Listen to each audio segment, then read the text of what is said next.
sister and her kids live in my house for free, but then she calls cops on my wife and they take her with an overnight bag, and my sister laughs out loud. Alright, so I don't even know how to start this without sounding like a complete jerk, but here goes.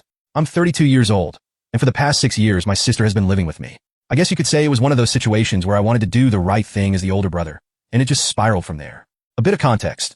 My sister, let's call her Jess, got pregnant when she was 19. I don't need to go into all the details, but it wasn't a good situation. She didn't have a lot of support at the time, and my mom, who raised us both as a single parent, wasn't in the best place financially or emotionally to help her either. So, being the big brother, I said, come stay with me. At the time, it didn't feel like a big deal. I had just bought a small house. Nothing fancy, just a 3-bedroom, 1-bath kind of place, but it was mine. I had saved up for years to get that house, and I was proud of it. It felt like a solid foundation, you know? Jess was only supposed to stay for a few months while she got her life sorted out. I even helped her with the baby at night sometimes and made space for her to feel comfortable. The thing is, a few months turned into a year, then another year, then 6 years. To be fair, Jess wasn't completely useless. She kept her area of the house clean, mostly, and when her first kid got older, she helped with little things like groceries or cleaning up the shared spaces. But she never paid rent, not once. I didn't ask her to either, because, at first, I didn't want to be that guy. I felt bad asking her for money when I knew she was struggling as a single mom.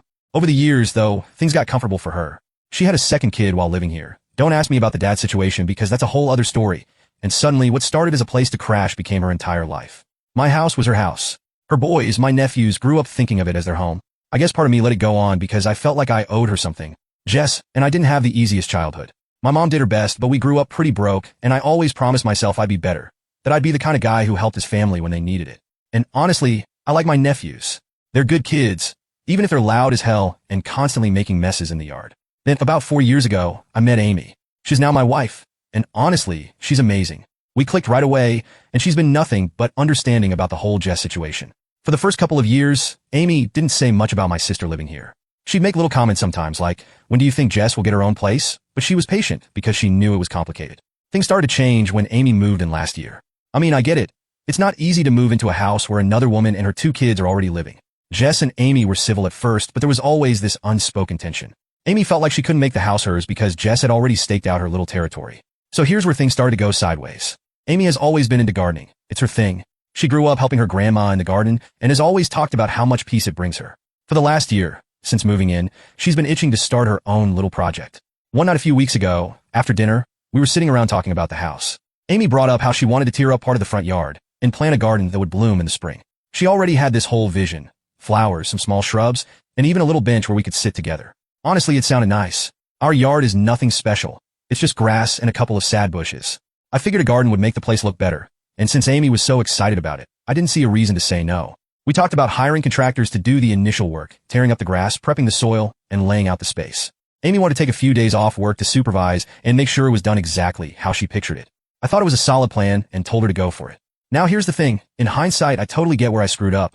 I should have told Jess about the plan. I mean, yes, it's my house, and I don't technically owe her an explanation for what I do with it. But at the same time, Jess has been living here for 6 years, and her kids do play in that part of the yard all the time. Even if it's not her space in the legal sense, it's been a part of her daily routine for so long that I probably should have given her a heads up. The problem is that Amy and I have such weird schedules that we barely saw Jess that week. She's usually around during the day when I'm at work, and by the time I get home, the boys are in bed, and Jess is winding down. I didn't think it was urgent to mention the garden, because I honestly thought she wouldn't care that much. Looking back, that was a dumb assumption. So, fast forward to the day the contractors were scheduled to come. Amy had taken the day off to handle it. I was at work, like usual, and I had no idea what was about to go down. The contractor showed up bright and early and started ripping up the front yard. Amy was out there with them, making sure everything was being done right. From what Amy told me later, it was fine at first. She said good morning to Jess, who barely looked at her, and then went about her business. But then Jess noticed what was actually happening. She saw the workers tearing up the grass where her kids play every day, and apparently, she lost it. Amy told me the yelling started out of nowhere. Jess came storming out of the house in her pajamas, demanding to know what was going on. She accused Amy of ruining the yard and taking away the only place her kids have to play. Amy tried to explain that she and I had already discussed it, but Jess wasn't having it. From what Amy described, Jess was screaming. She started yelling at the contractors to stop their work and told them they didn't have permission to touch anything. Amy stepped in and said, "Actually, you don't get to make that call. This is our house." Jess fired back with something like, "I've lived here for 6 years, it's my home too, and you don't get to come in here and tear it apart." At that point, things got really out of hand. Apparently, our neighbor, let's call her Karen, because, well, you'll see, heard the yelling and decided to insert herself into the situation. Karen and Jess are pretty friendly. Her kids play with my nephew sometimes, and they've bonded over being single moms. From what Amy told me later, Karen came over and immediately took Jess's side, asking Amy what the workers were doing and why Jess didn't know about it.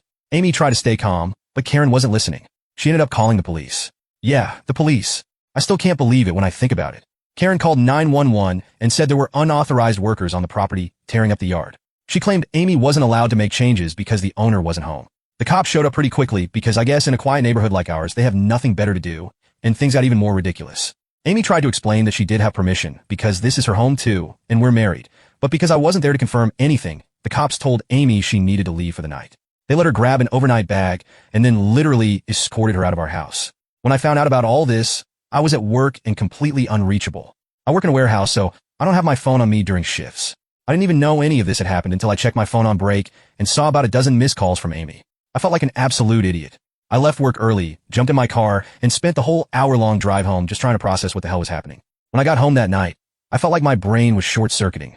I walked into the house, and the first thing I saw was Jess sitting on the couch, completely calm, scrolling through her phone like nothing had happened. Meanwhile, Amy wasn't even there. My wife had been kicked out of her own home, and my sister was acting like she was the victim. "Where's Amy?" I asked, trying to keep my voice steady. Jess looked up all innocent. "She left," she said, like it was the most obvious thing in the world. The cops told her she had to. Her tone set me off immediately. I wasn't yelling yet, but I was close. "Why did you call the police on her, Jess? What the hell is going on here?" That's when she jumped into her story, all defensive. According to her, she had no choice.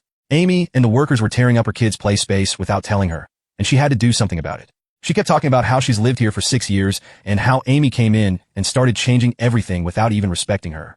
"You don't get it," Jess said. "This has been my home too for years. You don't just get to rip up the yard without telling me." I couldn't believe what I was hearing. My sister, who's lived here rent-free, who I've supported for years, was talking like she had some kind of equal ownership over my house. "Your home," I said. "Jess, this isn't your house. You've been living here because I let you. I've helped you out for years, and you repay me by getting the police involved and having my wife kicked out?" That's when she pulled the victim card. She started crying, talking about how much the yard meant to her kids and how they don't have anywhere else to play. I wasn't unsympathetic. I love my nephews, but the way she handled this was unacceptable. "You screamed at Amy," I said, my voice raising a little now.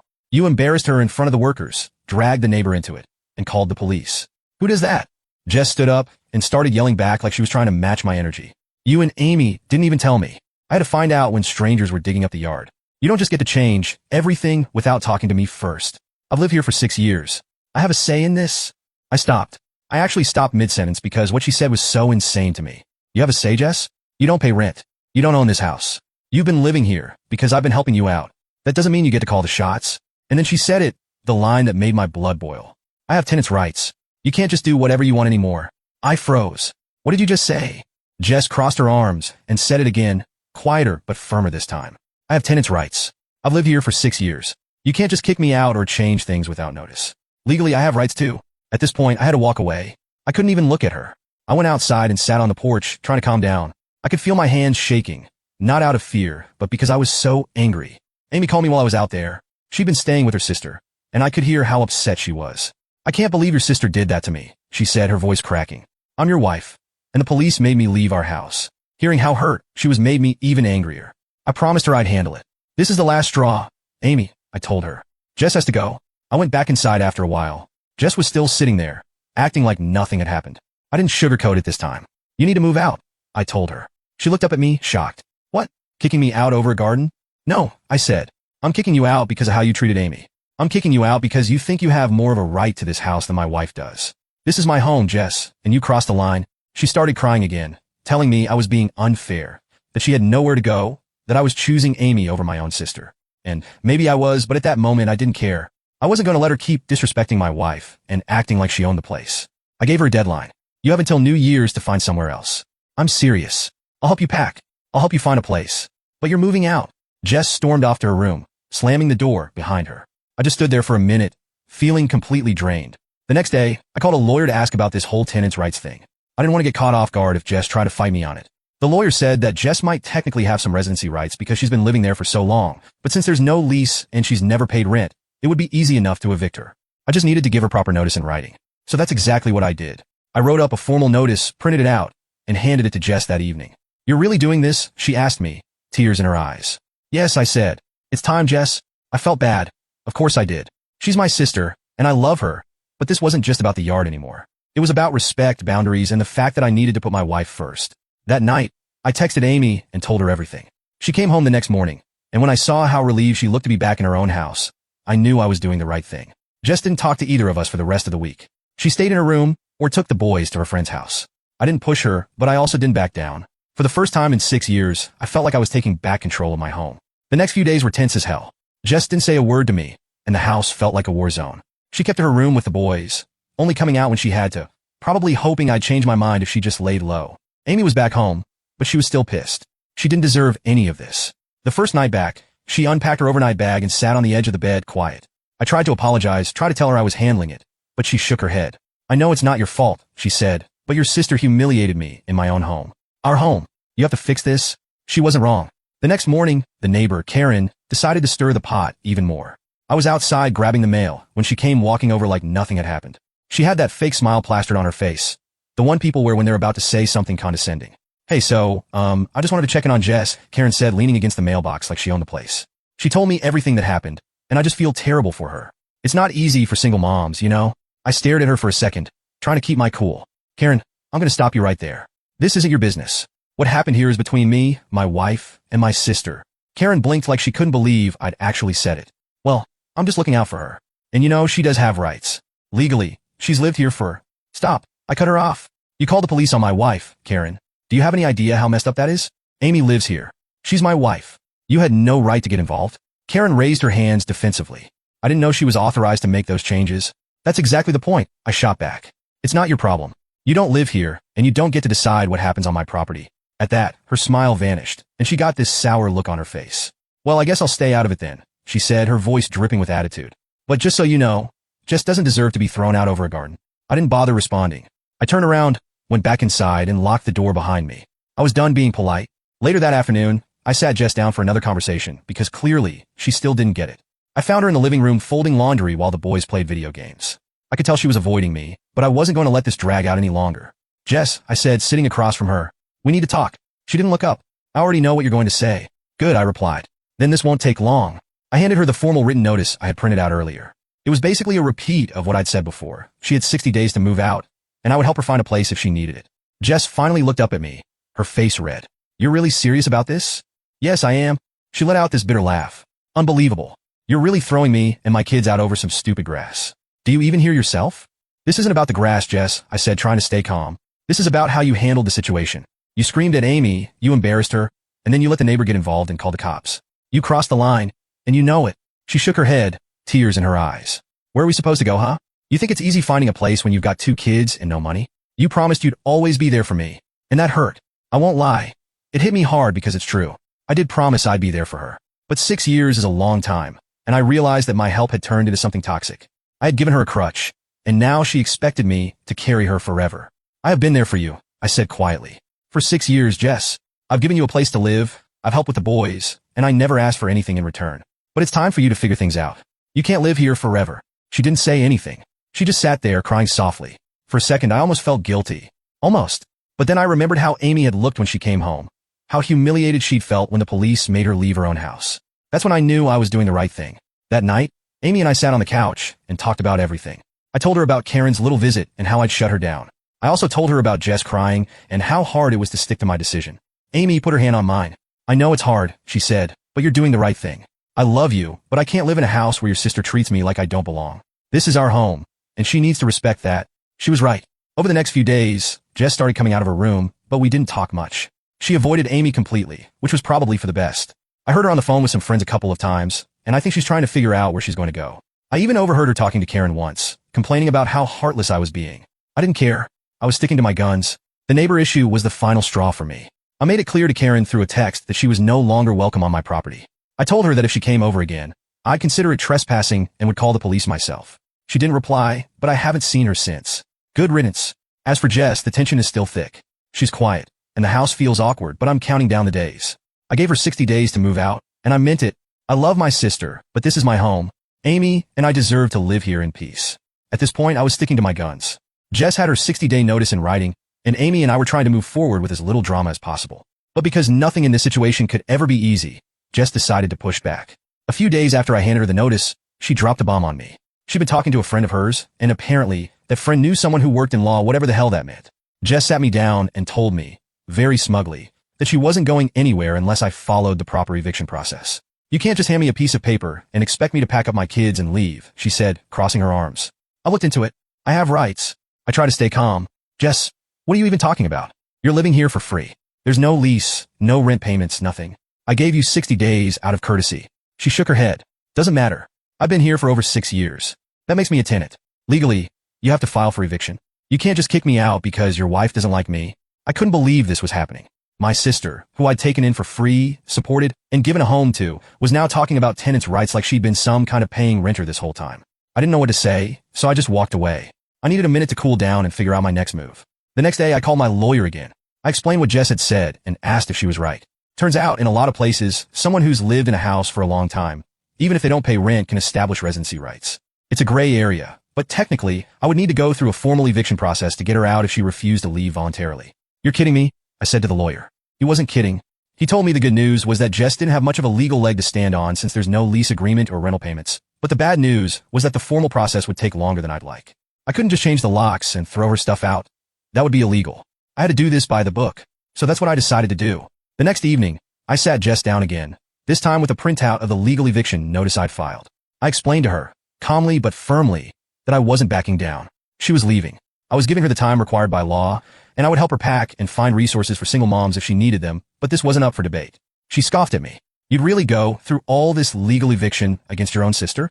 Jess, you made this choice when you called the police on my wife and refused to take responsibility for it, I said. I'm not the bad guy here. You're the one who crossed the line. I've been more than generous with you, and you know it. She didn't respond. She just glared at me like I was the devil and stormed off again. For the next couple of weeks, the house felt unbearable. Amy and I tried to keep to ourselves as much as possible, but there was this constant tension in the air. Jess would barely look at us, but I'd hear her on the phone at night, talking to friends about how cruel I was being. One day, she muttered loud enough for me to hear, I guess family doesn't mean anything anymore. It stung. I'm not going to lie. It really hurt hearing her say that. I started second-guessing myself. Was I being too harsh? Was I really the bad guy for kicking out my sister and her kids? But then I'd think about Amy, about how she had to pack an overnight bag and leave her own house because of Jess's outburst. And I remember why I was doing this. This wasn't just about a garden anymore. It was about respect and boundaries. Two things Jess clearly didn't understand. Amy, to her credit, was incredibly patient during all of this. I think part of her knew how hard it was for me to kick my sister out, even if it was the right thing to do. One night, we were sitting on the couch, and I just let out this huge sigh. I feel like the worst brother in the world, I admit it. Amy turned to me and grabbed my hand. You're not. You gave Jess 6 years of your life. You helped her when no one else would. But it's not your responsibility to carry her forever. And it's not fair for her to treat you like this. Or me. She was right and I knew it. But that didn't make it easier. As the weeks ticked by, Jess didn't make any real effort to pack or look for a new place. I knew she was dragging her feet, hoping I'd cave and let her stay. I even overheard her tell one of her friends, he's bluffing. He won't actually go through with it. It pissed me off. I didn't want to escalate things, but I wasn't bluffing. I started looking into options to help her move faster, talking to social services about resources for single moms, reaching out to a few friends who might know of apartments for rent, and even offering to help her with a deposit if she found a place.